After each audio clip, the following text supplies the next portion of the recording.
Alors, je vous écoute. Bon, le texte que je trouvais, que vous m'avez donné, c'est le Père Goriot, le chapitre 4. C'est l'esquipite, c'est l'enterrement du Père Goriot. Nous nous trouvons à la dernière partie du roman. C'est un roman réaliste écrit par Honoré de Balzac. Puis dans ce roman, Honoré de Balzac cherche à décrire la réalité telle qu'elle est. Il cherche à décrire les passions et puis tous les sentiments des hommes, écrire la société, puis la critiquer un peu. Nous pouvons voir qu'il a dit dans un moment que l'important c'était de ne pas mettre une robe à la réalité. Donc nous allons voir dans ce texte, la question c'est quelles images Rastignac apparaissent dans ce texte qui pite. Nous pouvons voir aussi que Rastignac n'est pas le personnage principal, mais il a une importance primordiale dans ce roman, parce qu'en fait, lui, c'est lui qui apprend toutes les leçons, qui lui laisse les expériences de la vie à Paris, comme étudiant, et puis dans la pension de Vauquer. Maintenant, nous sommes dans la dernière partie, c'est-à-dire quand le Père Goriot est déjà mort, et c'est son enterrement, et je veux lire. Quand le corbillard vint, Eugène fit remonter la bière, la déclua et plaça religieusement sur la poitrine un bonhomme, une image qui se rapporta à un temps où Delphine et Anastasie étaient jeunes, vierges et pures, et ne raisonnaient pas, comme il y avait dit dans des cris d'un goisson. Rastignac et Christophe accompagnèrent seuls, avec deux croque-morts, la char qui menait le pauvre homme à Saint-Étienne-du-Mont, église peu distante de la rue Neuve-Sainte-Geneviève. Arrivé là, le corps fut présenté à une petite chapelle, basse et sombre, autour de laquelle l'étudiant chercha vainement les deux filles du Père Goriot ou leur mari. Il fut seul avec Christophe, qui ne croyait obligé de rendre les derniers devoirs à un homme qui lui avait fait gagner quelques bons pourboires. En attendant, les deux prêtres, l'enfant de cœur et le bedeau, Rastignac serra la main de Christophe, sans pouvoir prononcer une parole. Stop, merci, on va s'arrêter Mon plan, pour pouvoir dire quelles sont les images qui apparaissent dans ce texte, mon plan se compose en deux axes. Le premier axe, c'est un personnage qui se laisse toucher par les émotions du cœur. Et puis mon deuxième axe, c'est un homme qui ne se laisse pas, qui change très vite de sentiments, puis une leçon de vie qui est paradoxale, qui ne touche pas vraiment cet homme. Dans mon premier axe, c'est un homme qui ne laisse pas toucher ses émotions du cœur. C'est un homme naïf, qui est sentimental. Il est très touché par la mort de son maître. Et puis on peut le voir par exemple ici quand on dit que ensevelit sa dernière larme de jeune homme, cette larme arrachée par les saintes émotions d'un corps pur. C'est-à-dire que lui, il est très touché par cette mort, donc on voit des sentiments de tristesse. Et puis, il est très touché par cette mort. Ensuite, nous voyons aussi que dans le texte, nous voyons le registre pathétique et tragique. Le lexique de la tristesse est très présent, des images qui reflètent cette inconformité. Par exemple, Rastignac serra la main de Christophe sans pouvoir prononcer une parole. Donc il est très touché, il ne peut pas s'exprimer bien parce que les sentiments de tristesse ne le laissent pas parler. En plus, par exemple, nous avons une autre citation, c'est quand il parle avec Christophe. Christophe dit déterminant chez Rastignac un accès d'horrible tristesse, et puis aussi les larmes du jeune homme. Plus en bas, dans une autre phrase, ensevelit sa dernière larme du jeune homme, cette larme arrachée par les saintes émotions d'un cœur pur. Ici, nous voyons que cette larme reflète la tristesse. Suite à cela, nous avons aussi que cette mort, cet enterrement est une leçon pour Rastignac. Et nous avons vu au cours du roman que Rastignac, il parle avec plusieurs personnages importants, comme Vautrin et Madame Bosséan. Et puis, il leur apprend des leçons. Et là, on peut voir que les leçons que Rastignac apprend ne sont seulement des discours, mais aussi des actions qui se sont données. Par exemple, cet enterrement ou la mort tragique, mais elle n'est pas tragique, mais la mort comme l'enterrement décevant du Père Goriot. Cependant, nous pouvons voir que Rastignac donne importance à cet enterrement parce qu'il est le seul qui est présent. Il est bien touché par la mort et puis il est un peu déçu qu'il n'y a que lui et Christophe qui sont allés enterrer le Père Goriot, qui était un homme qui était très honnête. Mais nous voyons que de toute façon, il a un changement d'attitude dans un deuxième temps. Et c'est là qu'on change de paragraphe. Pardon. Et on voit que Rastignac, c'est une leçon de vie paradoxale pour lui parce qu'il était triste et il était déçu. Mais de toute façon, il monte dans cette colline, puis il voit tout Paris, il reste seul. Et puis, il commence à penser de qu'est-ce qu'il veut dans sa vie, s'il veut terminer comme le Père Goriot, ou est-ce qu'il veut quelque chose de différent pour sa vie. Et donc, nous voyons que c'est on voit que c'est comme symbolique de la scène où commence à briller la lumière. Moi, je dirais que les lumières, ce sont comme les yeux qui s'allument, puisqu'il a comme une idée nouvelle de qu'est-ce que c'est maintenant la vie pour lui et qu'est-ce qu'il veut pour son futur. Parce que, en fait, tout au long du roman, nous voyons qu'il y a une importance grandissime de qu'est-ce que c'est parvenir et qu'est-ce que c'est la place dans la société.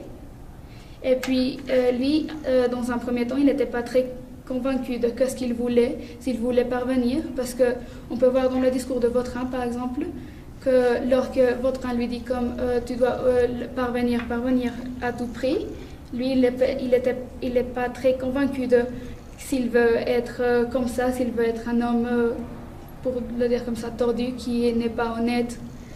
Donc là, on voit que c'est décisif, c'est un moment décisif pour l'histoire, et puis c'est la fin, qu'on voit que c'est lui qui veut parvenir à tout prix.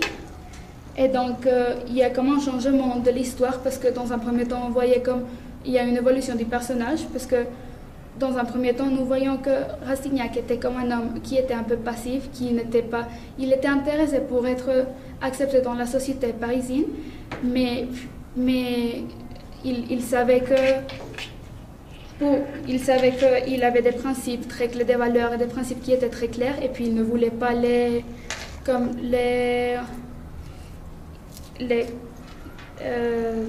il voulait pas s'en débarrasser de ses valeurs.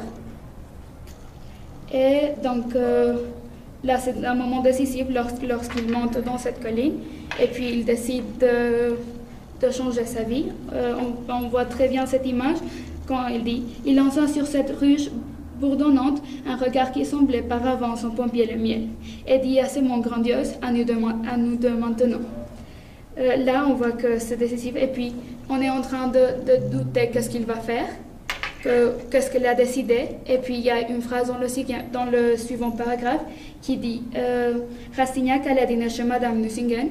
Donc c'est paradoxal parce que nous avons vu qu'il était très ému par cette situation, cet enterrement, puis ensuite il se trouve complètement comme c'est comme une antithèse de ce qu'il pensait avant et ce qu'il sentait et comment il va réagir. Donc c'est comme une réaction qui va choquer un peu le lecteur. On ne s'attend pas de Rastignac de réagir de cette manière. On croirait que lui, il est un peu en colère avec les filles de Monsieur Goriot, du Père Goriot, parce qu'ils ne sont pas allés. Et puis on voit qu'ensuite, il va dîner chez Madame Nucingen, que c'est une des filles de Monsieur Rastignac et de Monsieur Goriot. Bon, en conclusion, nous pouvons voir que dans ce texte qui épite, la leçon de vie n'est pas valable Pour Rastignac, en fait, c'est une fin qui est décevante mais aussi surprenante.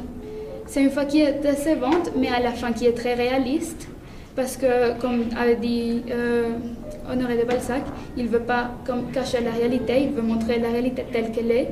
Et puis, il veut montrer cette société française et puis parisienne qui vit seulement dans la société, que l'importance à tout prix c'est de parvenir, et puis les richesses, et puis d'être accepté par un groupe social.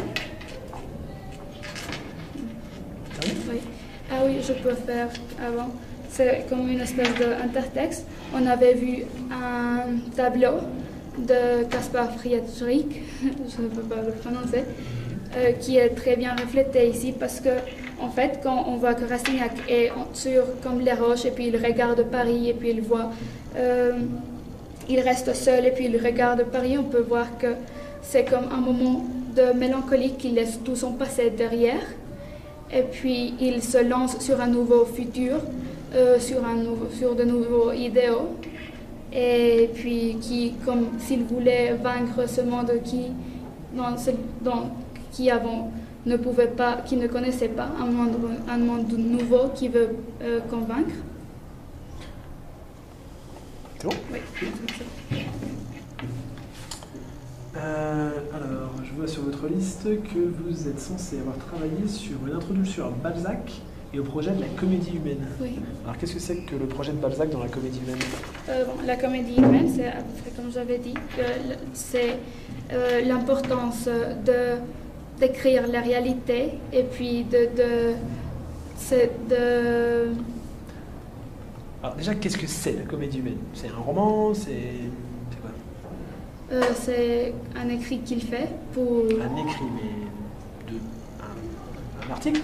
Non, c'est comme une œuvre qu'il écrit, dans laquelle il dit tout ce qui est l'importance de décrire la réalité, de ne pas comme de parler de la société, puis aussi comme de dire que dans les romans il n'y a pas seulement les choses beaux, mais aussi on peut décrire un peu tout, pas un peu tout, mais on peut décrire les choses comme elles sont. Et il n'y a pas besoin comme de décrire tout le temps les choses qui sont beaux, mais aussi il y a des choses qui sont mauvaises, mais qui sont importantes à dire. Et alors, il y a une phrase souvent assez célèbre de Balzac qu'on cite souvent pour définir ce projet. Il dit qu'il veut rivaliser avec quelque chose. Dans cette description très très précise. En tout cas, c'est un petit peu flou ce que vous me dites sur la comédie humaine quand même. En plus, je vois toujours pas ce que c'est en fait. Vous me dites que c'est une œuvre, mais donc c'est un roman alors dans ce cas-là, qui s'appelle La comédie humaine. Non, oui. C'est ça? Oui. Donc il y a un roman de Balzac qui s'appelle La comédie humaine. Comme il y en a un autre qui s'appelle Le Père Goriot. Oui. Alors, bon, Balzac c'est un auteur que vous rangeriez dans quel mouvement? Dans le réalisme. Très bien, est-ce que vous pouvez me définir ce que c'est que le réalisme? Vous Oui, citez d'autres auteurs? Oui, c'est un mouvement littéraire du 19e siècle qui, comme je l'avais, qui cherche à décrire la société. Comme vous l'avez déjà dit, effectivement. Oui. Souvent, les mouvements littéraires, ils se répondent entre eux. C'est-à-dire que Oui, soit en fait, c'est de la continuité, soit c'est une rupture. Oui, c'était une rupture parce qu'en fait, il y avait... Avant, c'était le romantisme, Ouais. pardon, et qui c'était un peu comme décrire comme les choses les plus belles et puis décrire les choses pas telles comme elles sont, mais il y a le romantisme, c'est une rupture du classicisme, c'est-à-dire que c'est pas tout le temps les choses les plus belles qui doivent être décrites, mais il continue à décrire les choses qui ont une importance. Mais qu'est-ce que c'est que ces belles choses du romantisme?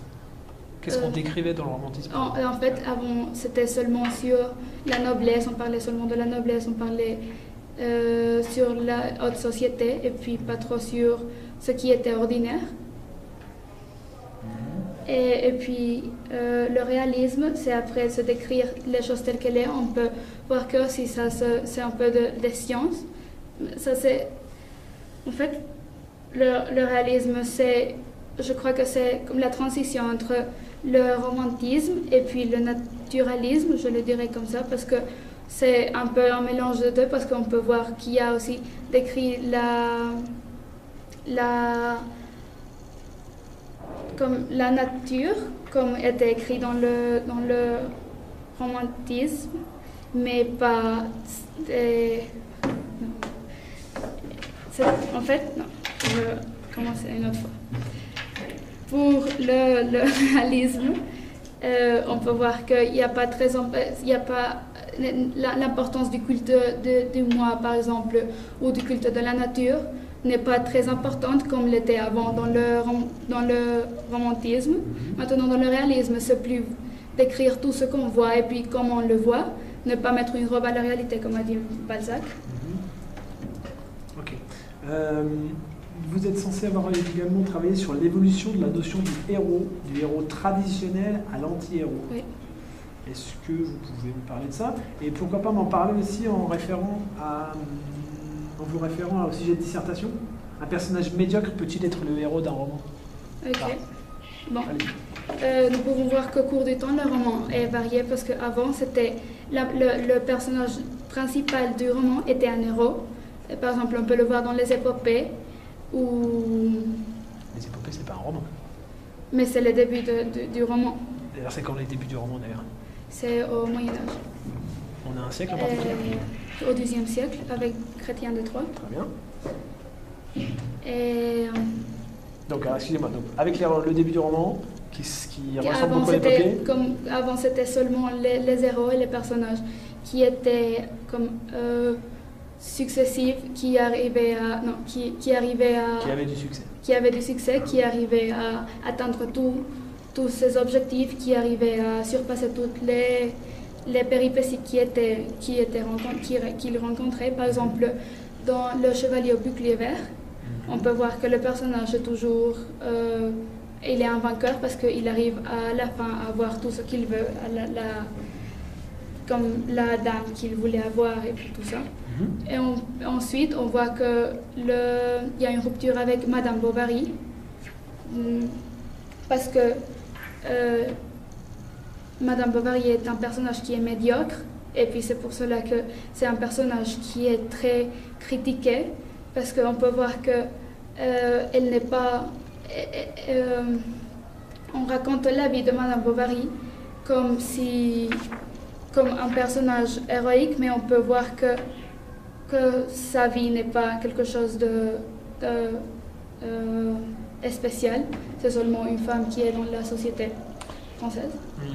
Alors, juste toute petite chose, c'est quelle époque, Madame Bovary? Quel siècle? Je crois que c'est du romantisme et c'est 19e siècle. Mais donc là, on saute du 12e siècle au 19e siècle. Il n'y a rien qui se passe entre Chrétien de Troyes et Flaubert. Oui, mais moi je dirais que la rupture la plus grande, c'est celle-là. Okay. Mais de toute façon, il peut y avoir des autres héros dans tout ce laps de temps. Par exemple, il y a un héros du 17e siècle qui est assez intéressant parce qu'il est à la limite entre le héros et l'anti-héros. Oui, Bardamu de Le Voyage. Du 17e siècle. Du 17e siècle. Il n'y a pas un type de héros que vous devriez bien connaître par la culture hispanique en plus, parce que c'est un héros qui est né en Espagne et qui est à la limite entre le héros et l'anti-héros. Il a plutôt des caractéristiques de l'anti-héros, mais en même temps il a des valeurs, il a ce goût de la réussite. Et Balzac, dans Le Père Goriot, il s'en souvient un petit peu de ce type de héros. Non? Alors c'est pas grave, c'est pas grave. Donc il y a Chrétien de Troyes, ensuite la grosse rupture c'est Madame Bovary, et ensuite? Et ensuite on peut voir que là c'est comme le développement de nouveaux romans, que l'importance n'est pas de décrire un personnage parfait, mais on peut écrire l'anti-héros par exemple, comme en Bardamu, c'est un peu après, mais dans Le Voyage au bout de la nuit. Et c'est un personnage complètement anti-héroïque. Et ensuite, on peut voir par exemple là sur le Père Goriot, le Père Goriot qui est le personnage principal. Et il est un personnage qui a des valeurs, mais qui, comme on voit à la fin, il n'est pas comme héroïque parce que il n'a rien de très spécial qui le rend comme épique. Il n'a rien d'épique qui le rend comme un héros. Et bon, tout au long, on peut voir aussi comme les autres personnages qui se développent comme par exemple dans une vie de mon père. Non, par exemple en Bel Ami, Georges Duroy est un personnage qui n'est pas très. Il arrive à parvenir, mais il n'a pas de valeur.